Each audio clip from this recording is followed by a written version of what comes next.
Bonjour à toutes et à tous, on est aujourd'hui le 20 juin et il est temps de faire le classique petit tour du potager mensuel.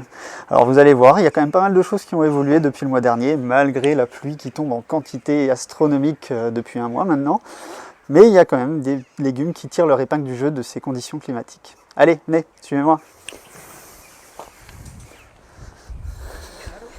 Donc vous connaissez le chemin, maintenant on va commencer par le premier massif qui est le massif du garage. Les glycines ont fini de fleurir, mais pour prolonger un petit peu la saison, moi je plante du chèvrefeuille à l'intérieur, donc il grimpe à l'intérieur, vous voyez, il est en fleurs, il sent bon. On a des boutons floraux qui apparaissent, donc là, il va rentrer dans sa pleine saison de fleurissement. Les zostas aussi commencent à fleurir. Même si les limaces en sont un petit peu données à cœur joie, elles ont vraiment pullulé dans le massif des zostas. Donc les feuilles, c'est vraiment du gruyère. De l'autre côté, donc la partie gauche du massif qui est toujours plus développée, avec aussi les zostas, l'érable du Japon, qui a vraiment pris ses belles couleurs d'été, un petit peu rougeâtres.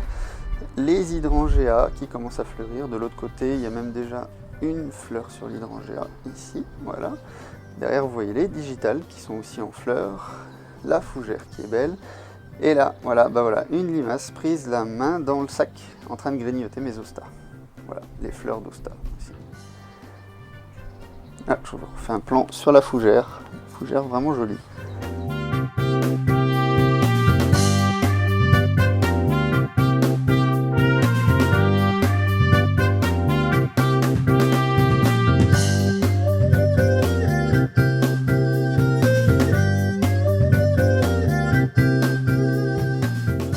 Côté aromatique, ça s'est bien développé, la rhubarbe est immense, les menthes aussi.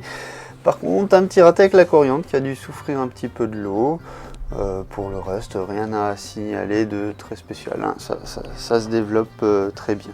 On en est à la troisième récolte quasiment de ciboulettes par exemple. Les framboises commencent à arriver, les rouges, les jaunes, on en a déjà récolté 2 fois, donc là c'est bien parti.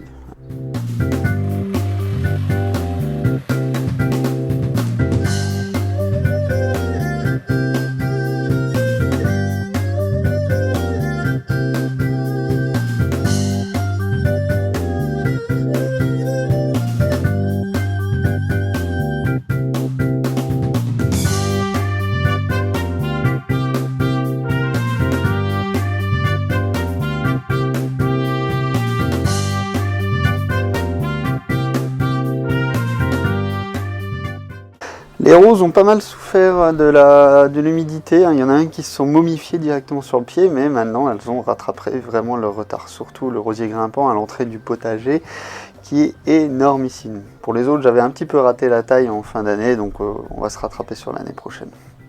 On rentre dans le potager, et il y a toujours les laitues de printemps, donc j'ai utilisé ma méthode pour récolter les salades, donc vous voyez, j'ai même pas eu besoin de replanter cette année. Ça s'est vraiment bien développé. Au milieu, j'avais repiqué des maïs qui me restaient, donc je les ai mis ici, on va voir si ça part.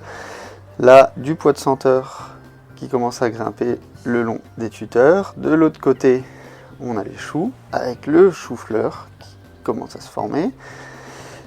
Et des cornichons qui grimpent de l'autre côté des tuteurs. Donc là, on commence à voir les premiers fruits qui se forment. On passe à côté. Ici, vous aviez du méclin. Si vous vous souvenez bien, je l'avais coupé. Et j'ai mis des poireaux à la place. Ici, les carottes. La première salve de carottes. Et de l'autre côté, les betteraves. Je vais essayer de vous en montrer. Ouais, là, on voit les betteraves. Et à côté, j'ai ressemé aussi des carottes qui seront pour cet automne. On voit qu'elle commence à sortir. Ici, les tomates. Bon, les tomates cette année, je suis sceptique, hein. Donc on a les premières grappes qui commencent à se former, mais avec l'humidité qu'il y a eu, vous voyez, il y a un petit peu de bleu. J'ai été obligé de mettre un petit peu de bouillie bordelaise cette année. On va voir si ça va retarder l'apparition du mildiou ou pas. Je pense que cette année, ça va être difficile. Mais bon, on y croit, vous voyez, on a les premières tomates qui commencent à se former. En face, toujours des tomates. Ici, une courge, un chou rouge qui commence à se paumer à l'intérieur. Et le reste des tomates. Je vais vous montrer ça, c'est marrant, je ne sais pas si vous connaissez. C'est des tomates poires, donc c'est des tomates jaunes. Ça a vraiment une forme de poire. Ça change un petit peu des formes classiques de tomates. Le potager d'à côté, des haricots. J'ai eu pas mal de mal avec les haricots cette année. Les limaces me les ont dévorés, mais ceux-ci commencent à être en fleurs. J'en ai ressemé entre pour garnir les rangs. Ici des céleris que j'ai repiqués. Et des bêtes. Donc ici c'est à carde rouge. J'en ai de l'autre côté à carde blanche. Et une courgette. Donc c'est une courgette ronde. Là, on a une petite courgette qui commence à se former. Et une fleur. Le dernier potager, donc voilà, des bêtes à carde blanche, encore un chou, et les maïs qui se sont vraiment bien développés. Donc eux, ils ont profité à fond de l'eau, je pense. Et au pied, des haricots grimpants qui commencent à pousser. Donc je vais me servir du maïs de tuteur. Ici, un souci. Donc c'est un souci, c'est un semi-spontané, c'est ceux de l'année dernière qui sont repartis.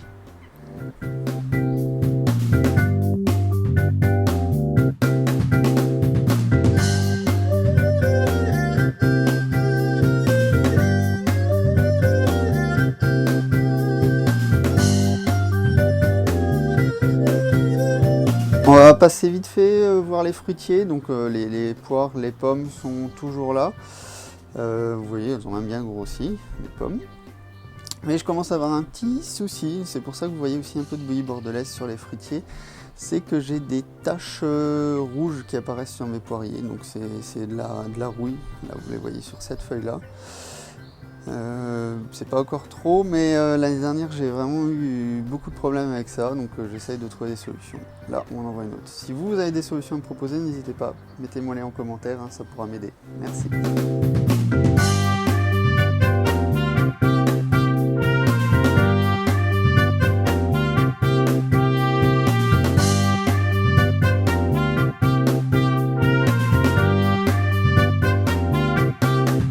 On va finir par un petit plan sur la terrasse.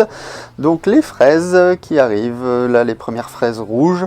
Bon, c'est quelques fraises, hein, c'est histoire d'eux, c'est le potager de ma fille, comme je vous l'avais dit la dernière fois. On fera pas des confitures, mais c'est toujours sympa de ramasser ses propres fraises. Le bac juste à côté.